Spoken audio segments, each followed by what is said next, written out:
Good afternoon and welcome to the TriSalus Life Sciences virtual KOL event. At this time, all attendees are in a listen-only mode. A question and answer session will follow the formal presentations. As a reminder, this call is being recorded and a replay will be made available on the TriSalus website following the conclusion of the event. I'd now like to turn the call over to Mary Zella, Chief Executive Officer and President at TriSalus Life Sciences. Please go ahead, Mary. Thank you, and thank you all for joining today. I'm really excited to kick off this session with Dr. Juan Camacho, who has innovated a very innovative new approach for thyroid artery embolization. And before we dive into that information, let me do a quick overview of TriSalus. So if you can advance the slide to just the brief overview slide, I think it's in 2. And TriSalus is a company that is focused on improving outcomes for patients with solid tumors in the liver, the pancreas. And you can go to the next slide, Dr. Camacho. Keep going to the next one. This one at TriSalus at a glance. And so our mission is to improve outcomes in patients who have tumors in the liver, in the pancreas, and other solid tumors. And we do that through a platform technology that can actually modulate pressure and flow to deliver more therapy into the tumor and prevent any off-target delivery. We know that if we get more therapy into the tumor, that can improve patient outcomes. And we know if we can reduce off-target delivery, we can reduce complications. We also have a technology for the pancreas, a separate one, that can deliver directly into a pancreatic tumor. And we have a drug, nelitolimod, a TLR9 agonist, that can help modulate the immune environment in the tumor environment. We currently promote for our technology primarily in the liver, where interventional radiologists deliver small beads of either chemoembolization or chemotherapy or radiation, and they infuse it into the tumor to actually kill the tumor tissue. We currently have less than 10% share. It's roughly under a $500 million market opportunity, and we're growing very, very rapidly. What we found is that our technology can be used for many other embolization applications, and that's what you're going to hear from Dr. Marshall and Dr. Camacho today about how pressure-enabled drug delivery can be quite unique and offer significant benefits in those applications as well. So you can go to the next slide and I'll show you the problem that we're solving. And this is something we're learning quite a bit about. What you're seeing to the left is a picture of the tumor microenvironment. And it's this ecosystem all in itself. What you have is cancer cells rapidly expanding. You have new vessel formation to support those new cancer cells, and you have stromal tissue, and you have normal cells. And what happens is, as those new vessels are forming, they're quite immature, and they can leak contents into the area because you don't have the lymphatic system to drain that away. And pressure can build in these tumors and actually collapse vessels. Dr. Rakesh Jain out of Harvard has done some seminal work, a biomedical engineer, of how this limits drug delivery into the tumor, and often the pressure of these tumors can be higher than what their heart can pump at. So if you move to the next slide, we'll show you how our platform technology, it's a catheter-based system, but we have a quite sophisticated valve on the end of the catheter that can modulate pressure and flow and perfuse therapy into the tumor. So what you're looking at right here is an interventional radiologist. He's trying to do a mapping procedure or simulation. He wants to view the vasculature of the tumor prior to delivery. And on the left, he's using a traditional microcatheter. It's a tube with 2 holes. It really can't modulate pressure or flow. And what you see is that circle is the tumor. And you can see under fluoroscopy, he's trying to access that vasculature. And you can see that dark area. It's actually, he can't get in. And then to the right, you see kind of that whole blush into the vasculature. If he was infusing a drug, he would actually have some off-target delivery into normal tissue, which can be quite challenging for many of these patients because they may have limited liver function left or they're quite compromised. What you see in the right, which is just a few minutes apart, he places a TriNav catheter in the vessel feeding the tumor. And I wish you could see it on a fluoroscopy screen because it just lights up the whole tumor. You can see it down to the microvascular bed. And we've done, various different studies that demonstrate, depending on the modality, anywhere from 40 to 500% more therapy into the tumor. So you can go to the next slide.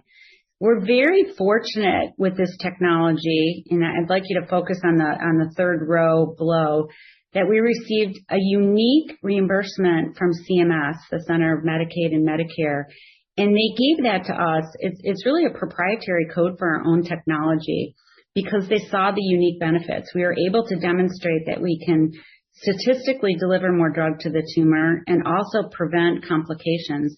One of the ones they noted was we showed a 50% reduction in patients being readmitted post-procedure, largely due to the prevention of complications.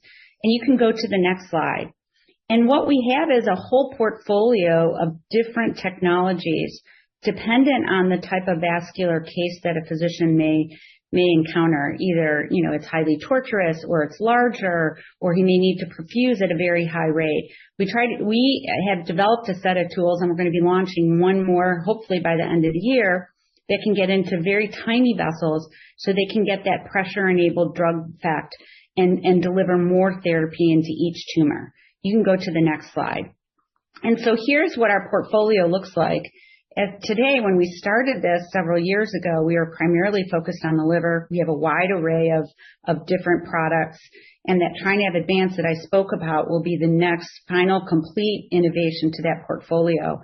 But what you're going to hear about today is the thyroid artery embolization. And this is something Dr. Camacho saw our technology and has innovated a very, I think, highly differentiated approach for patients with multinodular goiter to avoid surgery. But we've also seen our technology used in other procedures like uterine artery embolization and also genicular artery embolization.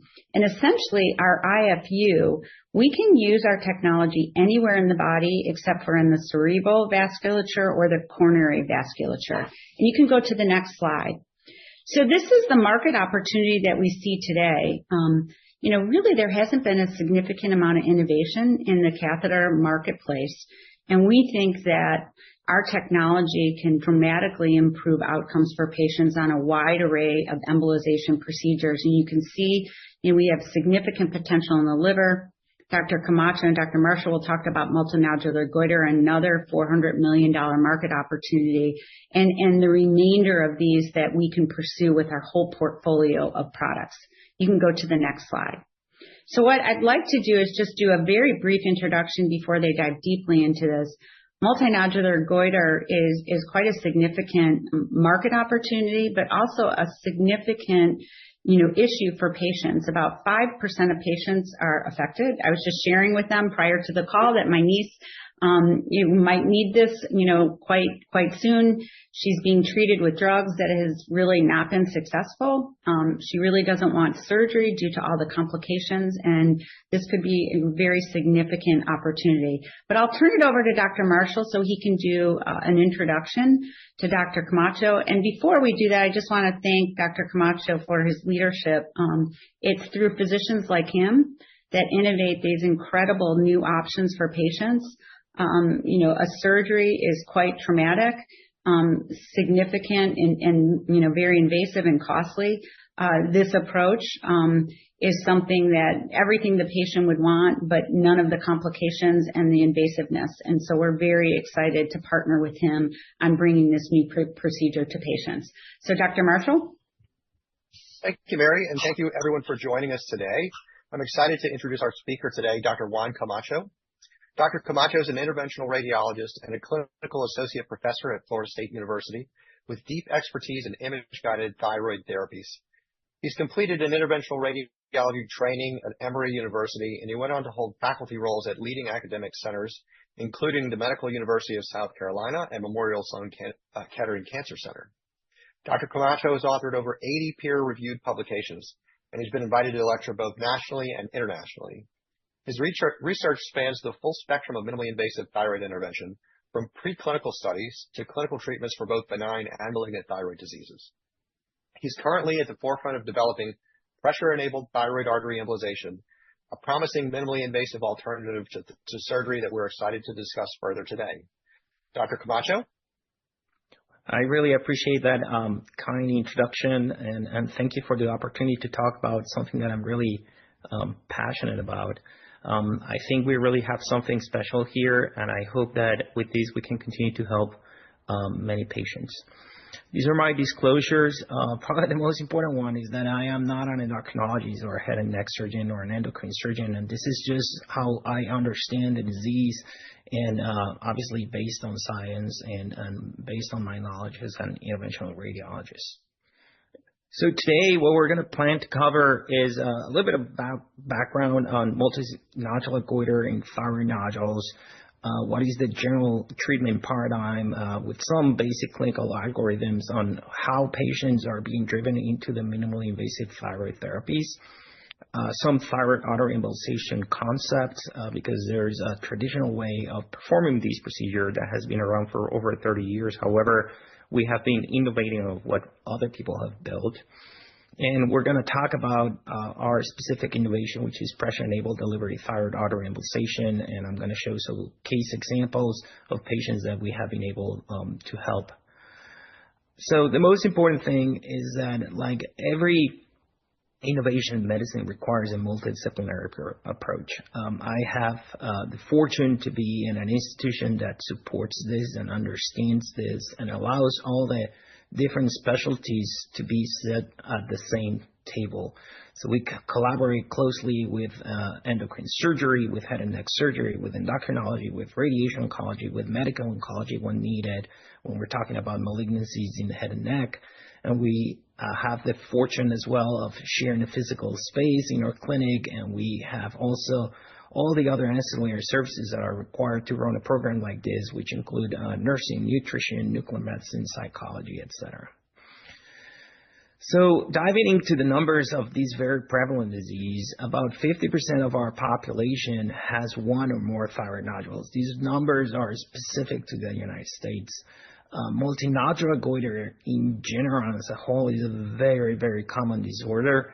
It's been calculated that about 12% of the adult population worldwide actually has a multinodular goiter, out of which the risk of malignancy is extremely low. And I want to point this out is because we do a lot of surveillance, we do a lot of testing, and ultimately many patients are driven into resection. However, this is an entirely benign condition that causes a lot of morbidity, but is not necessarily one that is going to cause extraneous mortality. Something to keep in mind is that up to a third to two-thirds of all of the patients that have a multinodular goiter, they will develop hyperthyroidism throughout their lifetime. And hyperthyroidism is something very important when it comes to morbidity and potential mortality when you develop it in the scenario of a multinodular goiter, and I'll talk about it in a couple of slides. Another thing that is important is that as a whole in the United States, approximately 100,000 thyroidectomies or a little bit over that occur on a yearly basis.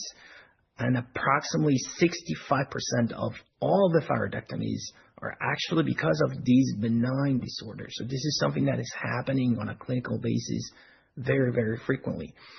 And one data point that made me dive into how can we actually provide solutions for our patients is that sadly in the United States, and has changed over the years, but since the year 2000 to 2010, approximately out of all of these surgeries, approximately 50 to 70% of them are actually performed by general surgeons.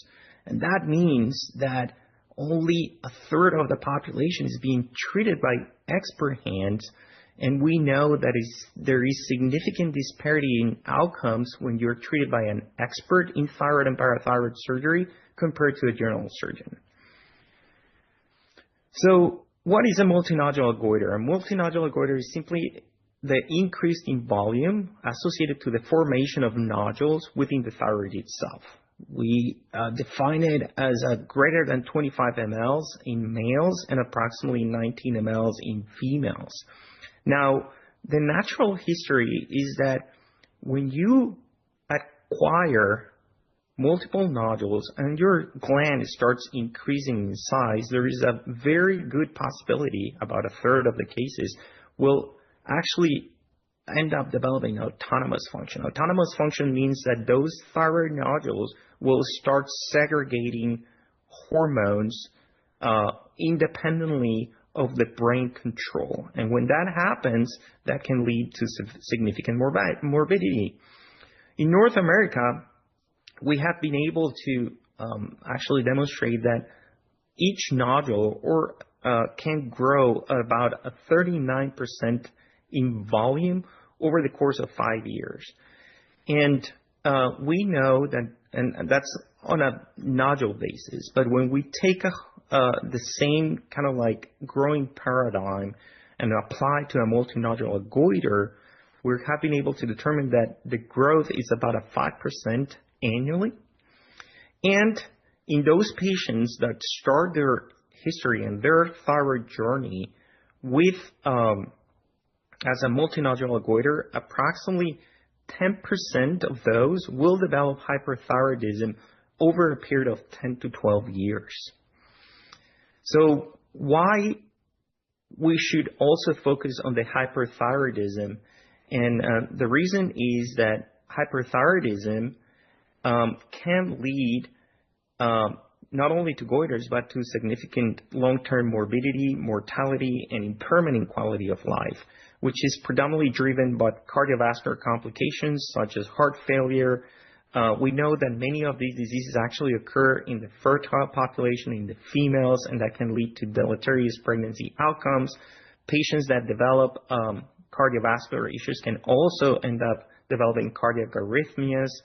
Some of these patients that have increased thyroid hormone can develop unintended weight loss and osteoporosis. So it's something that can lead to significant stress, not only within the healthcare system, but also within a patient.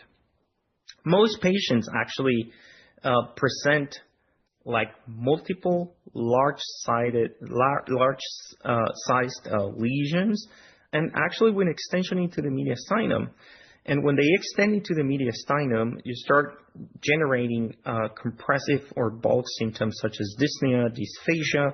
And when you have hormonal manifestations, those can lead to tachycardia, anxiety, and sleep disturbances. And the sad thing is that in order to correct this problem, these patients have to submit to a very large surgery that can include a manubriotomy or an sternotomy, almost like performing an open heart surgery, essentially, because they have to dig into the chest in order to take these big goiters out. So in terms of how we understand the disease, we know that this is a benign process. We know that this is something that is not necessarily going to kill a patient. However, it has the potential of generating significant morbidity and potential mortality. But like in every other benign process, we need to have the patient at the center of our care. So we first need to determine if, when you have a benign thyroid nodule or a goiter, if you're completely asymptomatic or not. If you're completely asymptomatic, I think that most doctors will offer observation. But if you are symptomatic, whether it's functional, whether it's cosmetic, whether it's bulk, whether you have hyperthyroidism, then we really need to ask the patient, do you want an intervention? There are medications that can be used to control some of the symptoms derived from the increased thyroid hormone production. But there's really no significant medications that you can give a patient to get rid of the functional, cosmetic, or bulk symptoms. So that's why we need to ask the patient always, what is their desire? What is it that they want? Because every intervention that we perform has potential risk that everybody needs to be accounted for. So if those patients desire an intervention, obviously, the only way that we can definitely manage this pathology is with surgery. But this is precisely what we're trying to avoid because of the potential side effects that can come with the surgery.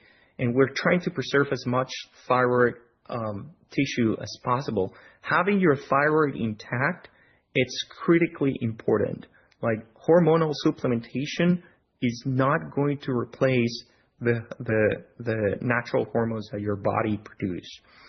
And what are those minimally invasive therapies that you have? You have radioactive iodine, you have percutaneous ethanol injection, you have ablation, percutaneous ablation, which is introducing a needle through the skin directly into the thyroid nodule, and you have thyroid artery embolization. But how do you make the determination which minimally invasive therapy is adequate for who? So if you have a benign nodule and that nodule is mainly cystic, then you can inject ethanol. It's a form of sclerotherapy, and that should shut down that cyst. If you have less than a 20% solid component, meaning an 80% cystic component, you can also try ethanol sclerotherapy, or you can use ablation, percutaneous ablation, to get rid of the solid component. Now, if that solid component is larger than 20 mLs, and we'll talk about this, then thyroid artery embolization is probably the best shot. Now, if you have a nodule that is greater than 20% solid, then you can utilize ablation or thyroid artery embolization. So why is volume important? Volume is very important because we know in a very large study that was conducted in the United States, it was a retrospective study, yes, but with approximately 50 institutions throughout the country, demonstrated that in large nodules, in nodules that measure or goiters, well, I'm going to talk about nodules and goiters and volume interchangeably. What I'm going to try to make reference is volume of thyroid tissue that you are actually effectively treating. So if you're treating a volume of thyroid tissue that exceeds 20 mLs, we know that the recurrence and the nodule regrowth at approximately 1 year is greater than 90%. And that's truly where embolization has a role. So could you try in a nodule that is 20 to 30 mLs percutaneous ablation? Yes, absolutely. However, we know that that's going to require multiple sessions, and we know in multiple retrospective series that multiple sessions leads to complications. So that's where thyroid embolization really fits within this minimally invasive thyroid treatments paradigm. What are the different scenarios that we can potentially treat with thyroid artery embolization? We're talking about multinodular goiters, ideally those goiters in which the gland is significantly enlarged as a whole, 50 mLs or more, and this is derived from papers that have compared radiofrequency ablation versus thyroid artery embolization, or nodules that on their own measure greater than 30 mLs because of the large regrowth rate, as I was mentioning earlier. Now, obviously, it's more useful in those patients in which surgical management is not necessarily going to be an option because of comorbidities or because of the location or simply because of the patient has refused this standard of care. In toxic goiters or autonomously functioning nodules that exceed 15 mLs, it's also where we can apply this technology. And the reason of the 15 mL cutoff point is because, again, in retrospective reviews, we have learned that when it comes to toxic goiters or autonomously functioning thyroid nodules that exceed these size, their recurrence rates are pretty high. In autoimmune diseases such as Graves', which are the kind of like the combination of multinodular goiters with increased thyroid hormone production. That's another big target. The reason for this is that the surgery tends to be very morbid. These glands are extremely vascular. There are surgeries that are a little bit more complicated to perform. And the reality is that the available medications can come with not only side effects, but also deleterious effects over the body when they are prolonged over time.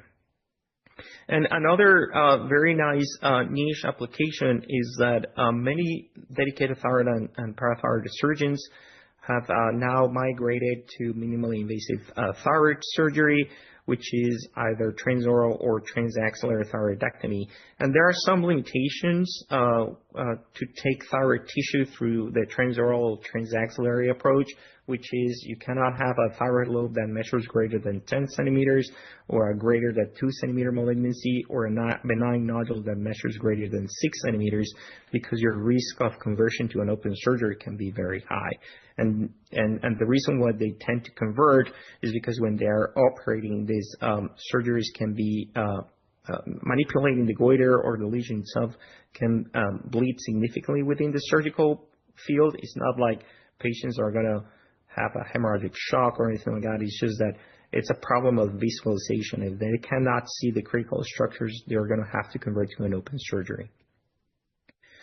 So, when we are talking about thyroid artery embolization as a minimally invasive treatment option compared with the standard of care, which is surgery, what are the benefits, the risks, and the different alternative matrix that the patients have? So obviously, thyroid artery embolization has the benefit that there is really no incision, there is no cosmetic issues. You can see on the right side of the screen a patient with a thyroidectomy and with a very robust scar. There's definitely faster recovery time, because truly there's really no recovery from these procedures. An outpatient procedure is something that you can perform with moderate sedation. Patients do not have to stay in the hospital. You also achieve a very quick volume reduction, and we know that approximately 50 to 70% of the reduction that we see occurs within that first 3-month time frame, and that's very advantageous of the patients because they really improve symptomatically very quickly. And obviously, all of these patients that undergo this type of minimally invasive therapies, they will avoid hormonal supplementation.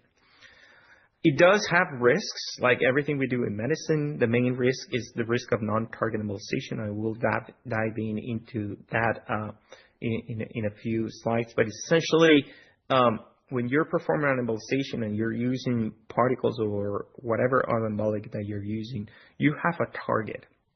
Your target in this case is the thyroid.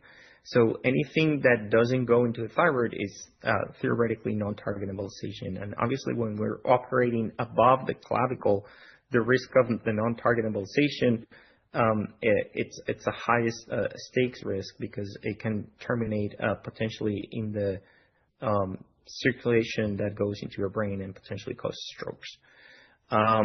You can have puncture-related hematomas, and you can have transitory hyperthyroidism. This usually can be managed with medications. The puncture-related hematomas in the hands of an experienced interventional radiologist, it's way, way, way under 1%. What are the alternatives that these patients are usually offered? We've talked about surgery and thyroidectomy. Surgery has several potential complications that include hypoparathyroidism, which is a lesion to the parathyroid glands, obviously hyperthyroidism that will require thyroid hormone supplementation, damage to the recurrent laryngeal nerve that in expert hands it should not be a big deal, but as I pointed out, the vast majority of patients are being actually operated by general surgeons in the United States that have a higher risk of injury. You can also have paresthesias or numbing of the anterior portion of your neck, and also kind of like all this scaring that we have talked about.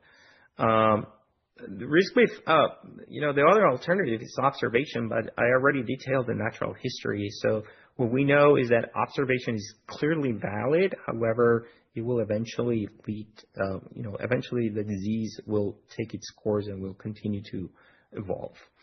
There's another alternative that we would necessarily have not talked about, that is radioactive iodine. Is essentially radiation that comes in the form of a pill. You take the radiation, that radiation is accumulated inside the thyroid tissue, and it's emitted locally and will shrink your thyroid. However, it will also kill the normal thyroid. So we know that approximately 50% of the patients that undergo radioactive iodine therapy will end up developing hypothyroidism. And we know that the volume reduction rate with radioactive iodine, it doesn't exceed 30%. So it's not very significant for glands that are very large.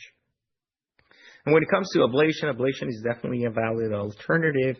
However, it is limited by volume. It is limited by heat sink effect, which is related to when you have a very vascular tissue and that blood is circulating throughout that tissue. When you stick a probe that is trying to apply some form of energy into the tissue, the circulation around the probe will steal temperature from the tip of the probe itself, and that's what's called heat sink, and that's what leads to the vast majority of the failures, and it leads to the fact that these patients will require multiple sessions in order to get fully treated. So moving on to thyroid artery embolization and what is the background and how long has it been developed and what will we know kind of like in the literature is that thyroid artery embolization, the first case at least that I could find, and I'm not certain about this, but the first case that I could find was a case report. It's not in the English literature. It was in 1994.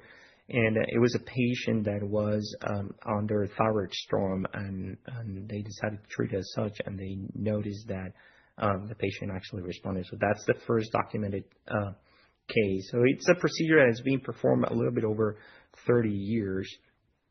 And across several studies, it has been shown that thyroid artery embolization can reduce the thyroid volume substantially, approximately 50%, and can normalize or improve thyroid hormone levels without necessarily causing hypothyroidism. In other words, to this date, and to my knowledge, there hasn't been the first hypothyroidism-related case secondary to thyroid artery embolization. Graves' disease has a pretty good chunk of the evidence, and we know that approximately 60 to 70% of the patients will become euthyroid. That means that those patients will regain normal thyroid function. And we know that there's a couple of papers that have demonstrated that those results are maintained up to 50 months after embolization. And in patients with known Graves' hyperthyroidism, we know that the euthyroid conversion rate is about 86% at about 6 months. And the interesting thing has also been that even though if you do not achieve a euthyroid state, it has been, the procedure has been able to demonstrate that if you are on an anti-thyroid medication, you will be able to reduce the dose of the medications that you need without requiring levothyroxine substitution, which means thyroid hormone replacement. And the other very interesting thing is that in KOL, or quality of life scores, there has been a significant improvement in quality of life, which ultimately it's what you really, really want when it comes to treating a benign process. Is your quality of life being improved? Are you preventing bad outcomes? So there are complications that have been reported throughout the literature. The major complications are growing hematomas, which is related to the axis, symptomatic hyperthyroidism, requiring extended hospitalization. There's been a case reported of myocardial infarction secondary to the hormonal release, and there are cases of non-target embolization, meaning strokes, non-target embolization into the brain, but these are rare to our knowledge, or at least to my knowledge. There's approximately 5 of those cases reported in the literature. Minor complications include transient hoarseness because of inflammation. They can be neck pain. Some people have experienced vision changes, especially when they're embolizing the superior thyroid artery, which originates from the carotid artery, which can lead to non-target embolization into the ophthalmic artery, which is the one that goes into your eyes. We expect some degree of fevers and biochemical abnormalities that are not necessarily going to affect the patient, but it's just something that is related to the inflammatory response secondary to the embolization and the infarct that you're generating in the gland. So the current literature doesn't not establish a standardized patient selection criteria. There's still some gaps in terms of which one is the optimal embolization technique. And we don't really have compares the efficacy versus alternative therapies. In other words, there's not a head-to-head comparison versus surgery. I think it will be unfair. There's not a head-to-head comparison versus radiofrequency ablation, and there's a single paper that has compared thyroid artery embolization versus radiofrequency ablation, in which thyroid artery embolization was proven to be a better alternative. There is also variability among the different embolic materials. Some series have used liquid embolics, some others have used particles. The number of arteries that are being treated, and there's really long-term data for malignant indications, which could potentially be an application for the future. So what is the traditional approach to thyroid artery embolization? The traditional approach to thyroid artery embolization implies embolizing 3 out of the 4 arteries that supply the thyroid. The superior thyroid artery originates in the carotid circulation. The inferior thyroid artery originates in the subclavian circulation. The subclavian is the artery that goes into your hand. So theoretically speaking, we feel that the higher stakes territory in terms of non-target embolization will be if you access the external carotid artery, because that could potentially lead to non-target embolization into the internal carotid artery or into branches of the external carotid artery, which can potentially lead to stroke. We know that on the neurointerventional radiology guidelines, when it comes to head and neck embolization, there is a risk of up to 10% of stroke, and is going to be higher when it goes to the base of when you're embolizing something close to the base of the skull. Is going to be lesser when you are embolizing something close to the clavicle, such as the thyroid. So that's why we assume that the risk of non-target embolization or stroke risk is probably somewhere around 5 to 6%. Now, when it comes to pressure-enabled thyroid artery embolization, we perform it a little bit different. We don't have to go into 3 out of the 4 vessels. We don't have to go into the performing an angiogram on bilateral carotid circulations. What we do is that we advance the TriNav into the inferior thyroid artery, and we know that there are flow collaterals between the superior thyroid artery and the inferior thyroid artery. They're communicating inside the thyroid. So what we're able to do is just leverage those collaterals to allow for a complete embolization by accessing just one vessel. And that's what makes the difference, because you're accessing, theoretically speaking, the vessel that causes the less risk of non-target embolization in a high-stakes territory. So we utilize a 5-French catheter, the TriSalus TriNav micro catheter, and then we use very small spheres, 100 to 300 micron embospheres, that accommodate to the capillary of the thyroid. And we published our results in the Journal of the Endocrine Society very recently, which is a very good journal in which not only endocrinologists and endocrine surgeons expose their research, but also endocrinology. So it's a very nice multidisciplinary journal, and we were able to show our very initial experience that we built over the course of a year back in 2023. We included 22 patients. We embolized 34 thyroid arteries, depending if the patient had a unilateral or a bilateral goiter. And we were able to, in those patients that were hyperthyroid, we obtained a 71% euthyroid conversion rate. The patients that we failed was a patient that had a very large toxic goiter. However, in that particular patient, we were able to decrease the amount of medications that patient was taking. And there was another patient that with Graves' disease that had the same outcome. However, she also decreased the amount of medication she was taking. And in those patients that were performed with the intention of purely reduce the volume of the gland, we were able to reduce the volume in about 73%, which is, to this date, the largest volume reduction rate ever reported in the literature, which is about 23 points above the medium reported in the literature for end-hole catheters.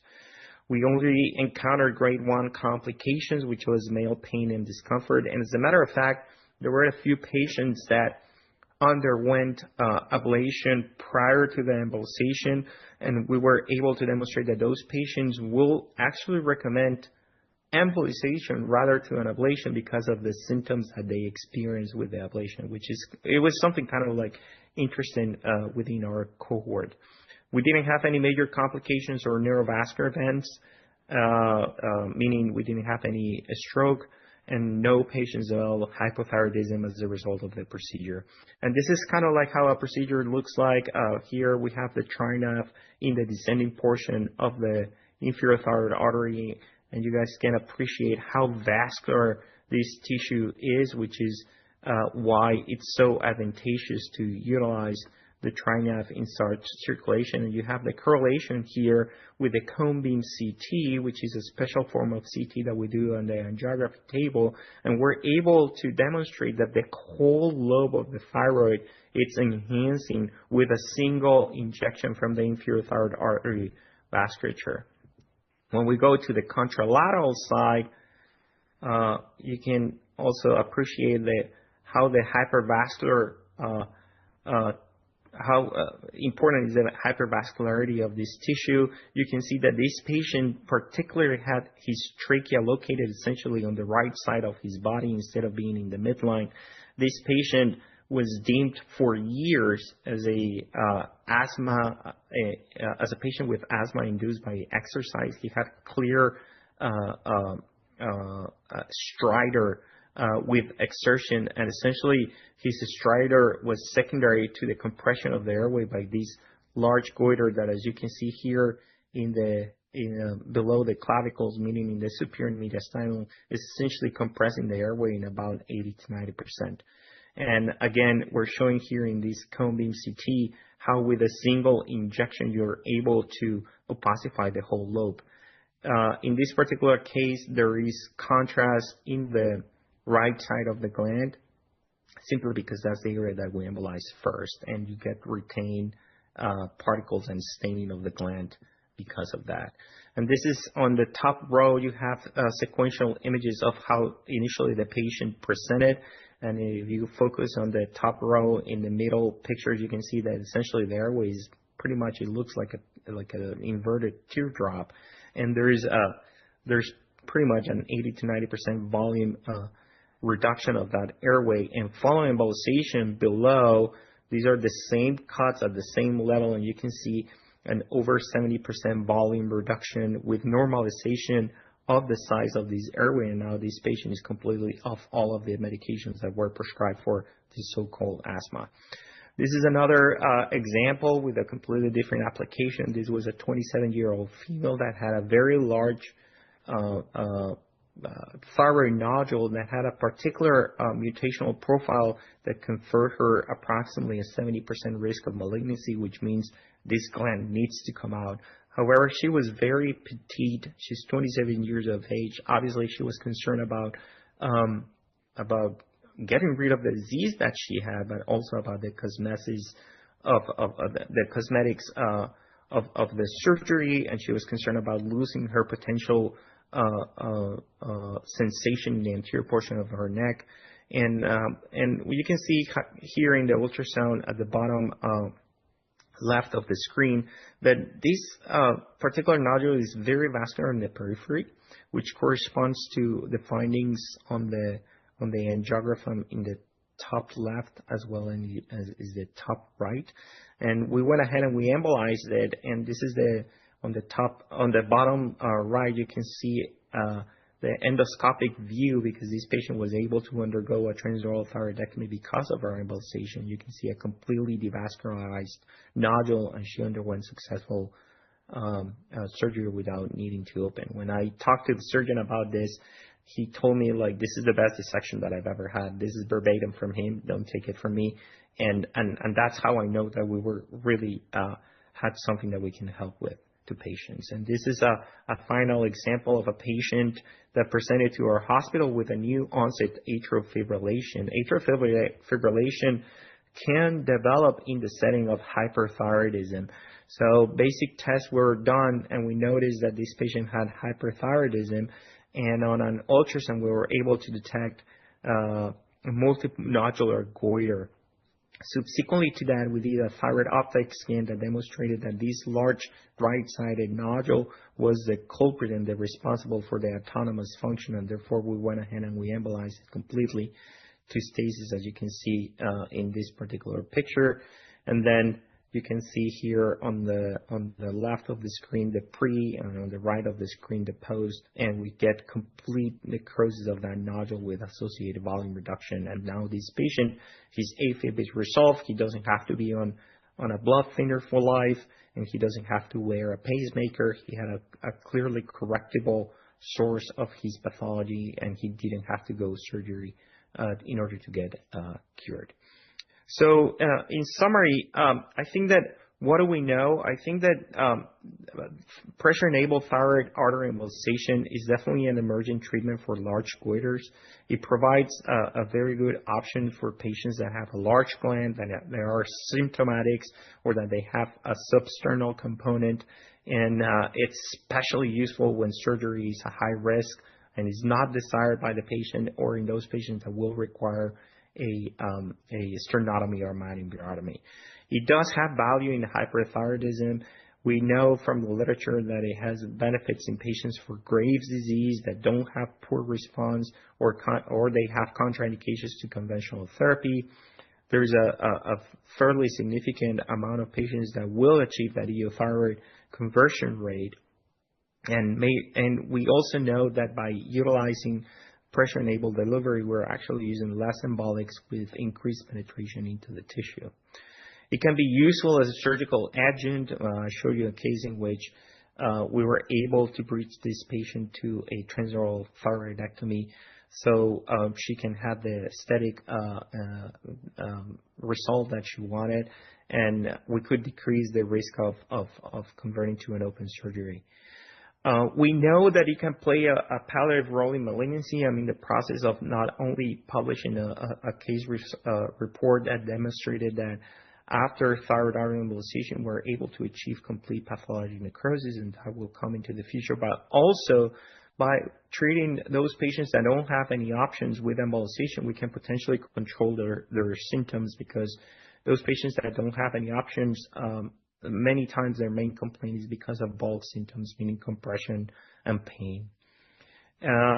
We do know that head and neck embolization also can be associated with a potential risk of stroke.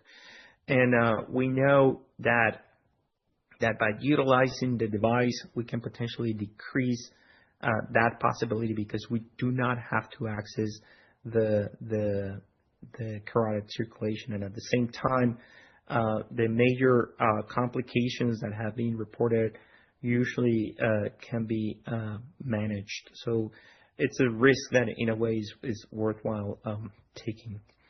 So what are our future directions? We're trying to build more and robust data, because we need it. The only experience published in the United States it's my paper. Most of the papers that are in the literature with end-hole catheters are from Europe and Asia. So we need to build our experience here, and we're making a big effort to do that. We have to discuss guidelines about who can be the best candidate for this particular procedure. We want to increase awareness of the technique through patient advocacy groups, as well as we want to make sure that people are able to access training, because that's the most important thing. I think that this procedure carries some degree of risk, absolutely. However, when it's done well, when it's done in the proper hands with good training and good education, those risks are probably very minimal, in my opinion. And we definitely have to do more work in optimizing and standardizing the technique. And we have clearly an opportunity here, because we're leading the way, and we want everybody to perform the procedure in a very standardized way. This is our first step, and I'm showing these slides directly from the clinicaltrials.gov website. This is a study that we are leading. It's called the PROTECT Registry. It's called PROTECT because we want to protect our population against bad outcomes, and we want to protect our population against the potential of a stroke. It's a multi-center registry. We are currently about 12 sites interested, and we have acquired 25% of our sample right now. So we are very hopeful that in the next 6 to 8 months, we can have at least an interim analysis to demonstrate that this is something that our population will benefit from. We will continue to make efforts based on the results to try to define even further what are the best populations and potentially challenge the standard of care as we think we are challenging right now. So thank you very much for your attention, and I'm very happy to answer any questions that you may have.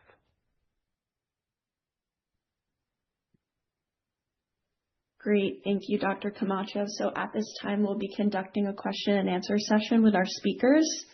Please hold for a brief moment while we pull for questions.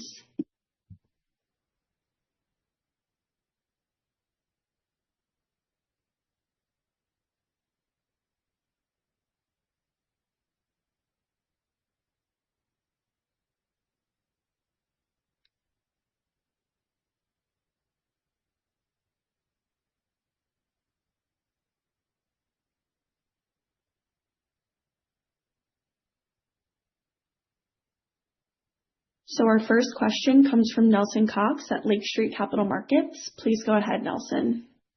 Hey, thanks for taking the questions and appreciate the presentation and time today. It was very comprehensive.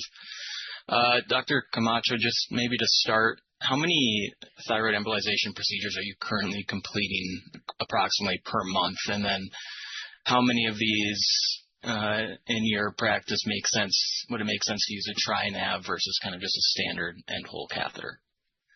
So right now it's variable, but usually more than 3 a month. The months that I've performed the most, it's probably around 6 or 7.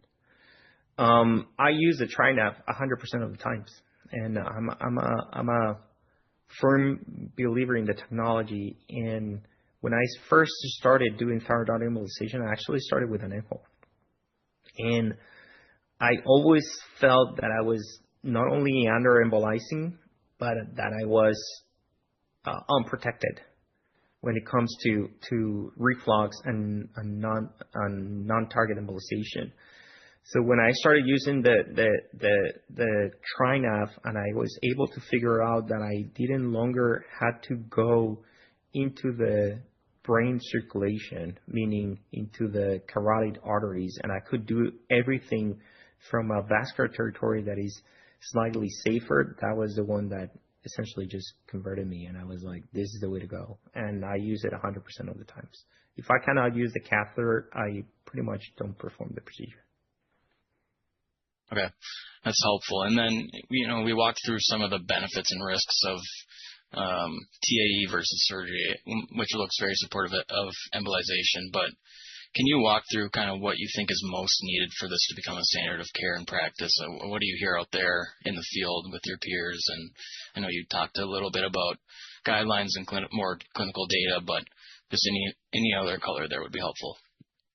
I think there's several things. I think that the way I would answer this is what needs to happen clinically, and I'll go into that, and also the struggles that we have as interventional radiologists. And it's the fact, one of the problems that we have is that we are called interventional radiologists. So if you ask yourself, when would you go to an interventional radiologist, the fact that we're talking about thyroid artery embolization right now, probably the answer is like, I don't know, because I don't know what they do.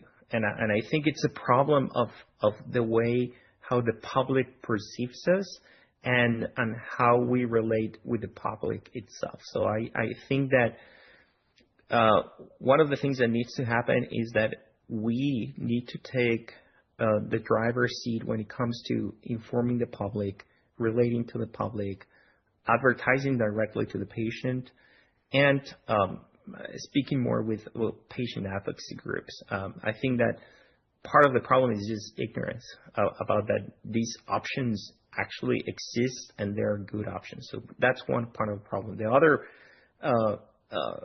component of this is that I truly believe that in order for this to work, it has to be performed in a multidisciplinary environment in which everybody is sitting at the table and is able to individualize patient care. So I think that those discussions do not necessarily happen in routine clinical practice. And that's what we're trying to actually change from the private sector. I'm part of a society that is called the North American Society of Interventional Thyroidology. And it's a society, it's a small society, but right now we have about 400 members throughout the United States.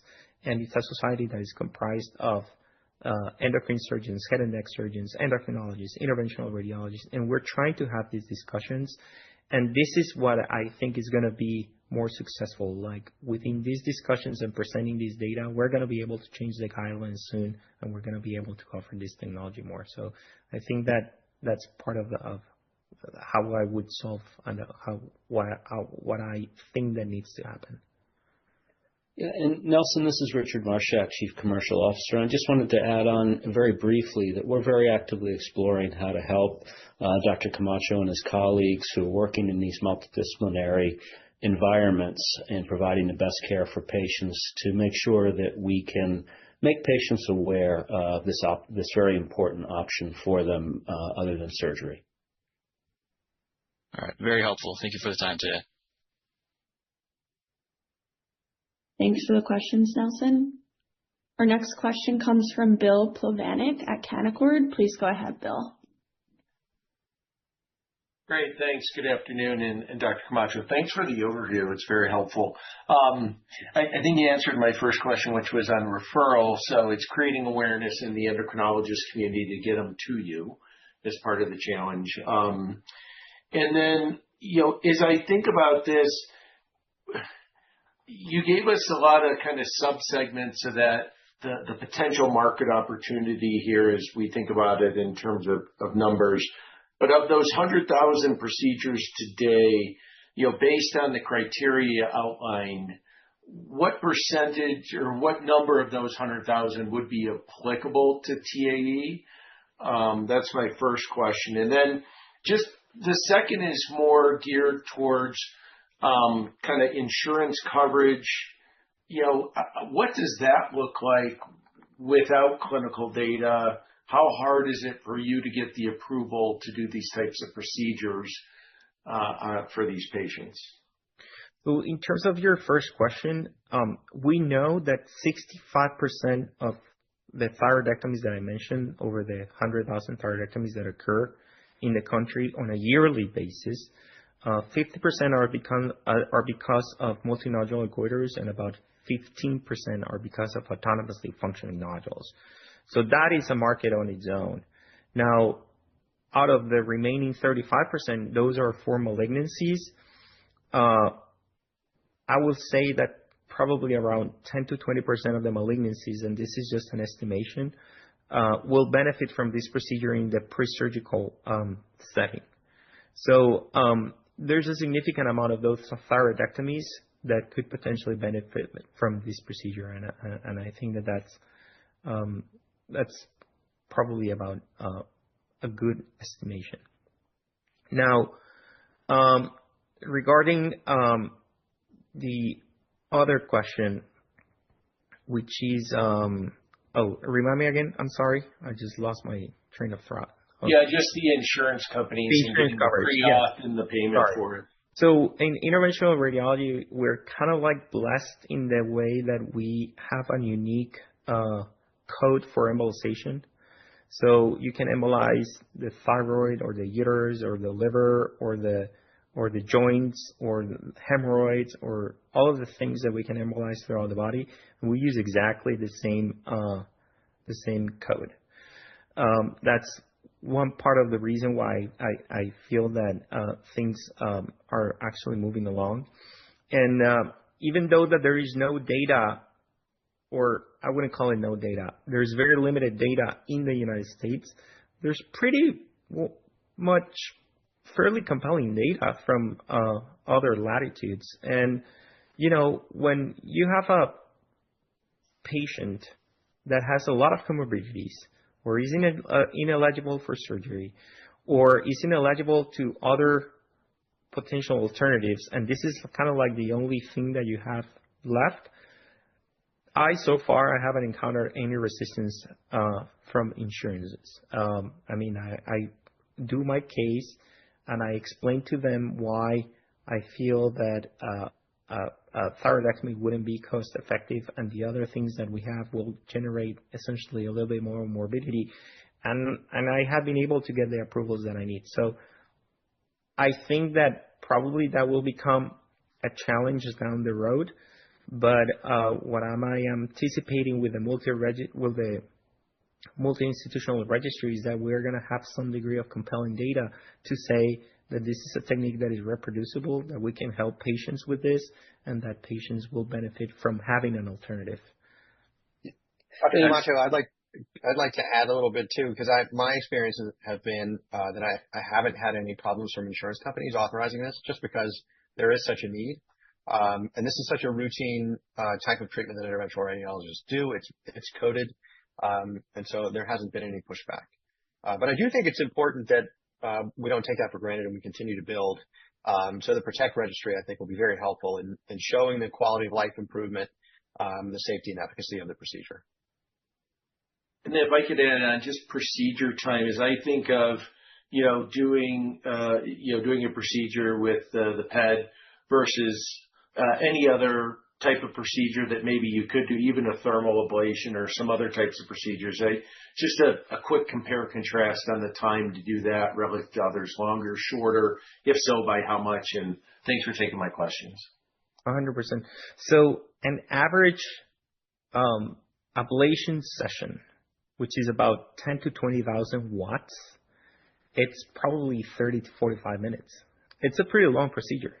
And it's a procedure that you do with no sedation whatsoever, with just local anesthesia. And it can be, in some instances, it could be very traumatic because we're talking about a large volume gland, right? We're not talking about the smaller nodules that you can knock out in 10 to 20 minutes.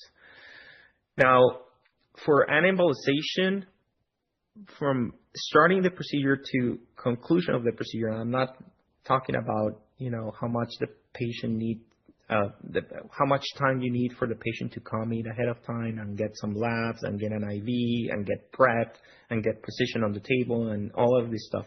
I'm just saying from puncture time to embolization per side, it takes me about 10 minutes, 10, 15 minutes. It's not a complicated procedure to do. It's a procedure about paying attention, being on your guard all the time, watching under fluoroscopy, and essentially exercising your expertise as an interventional radiologist.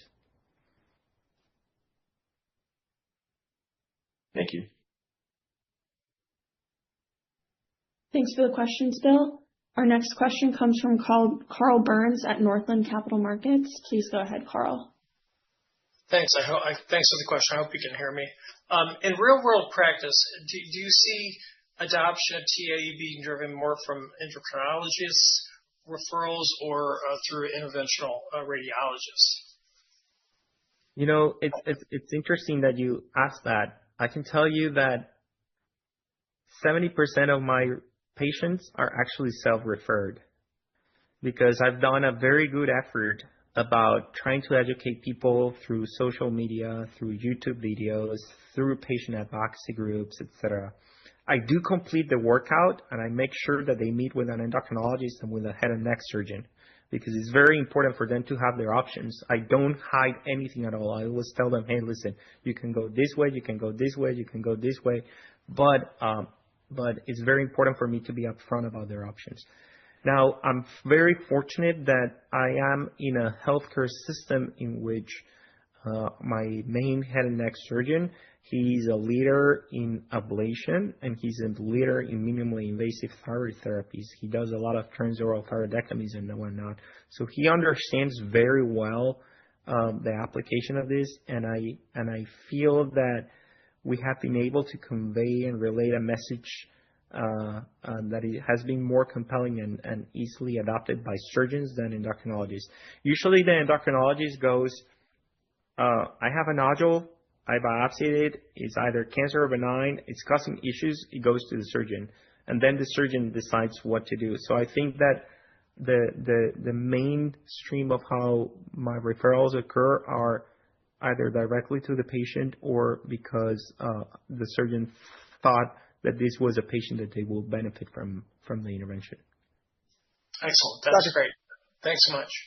Dr. Camacho, can you do a quick follow-up on that regarding preservation of thyroid function and how you think endocrinologists are going to view this in the future as they learn more about it compared to surgery where there is a risk for lobectomy and certainly for total thyroidectomy of hypothyroidism and hormone replacement that's lifelong?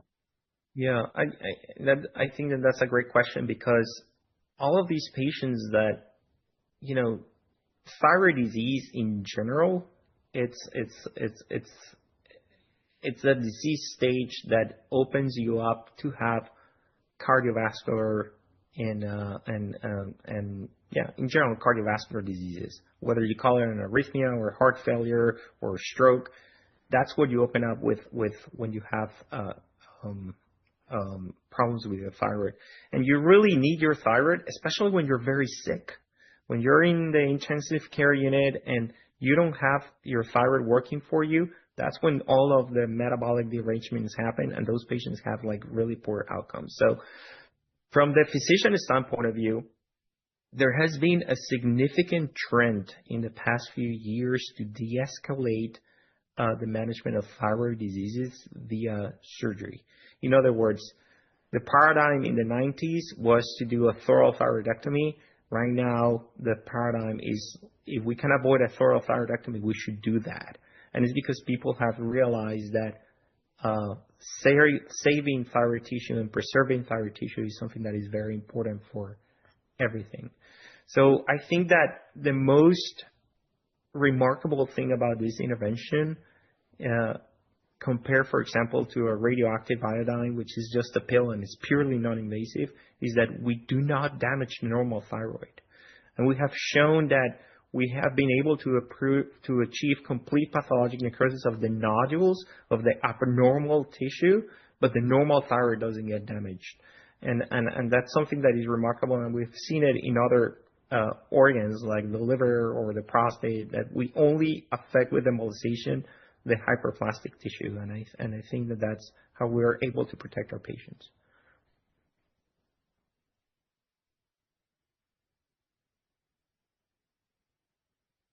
Great. So this concludes our question and answer session. I'll now turn it over to Andrea for closing remarks.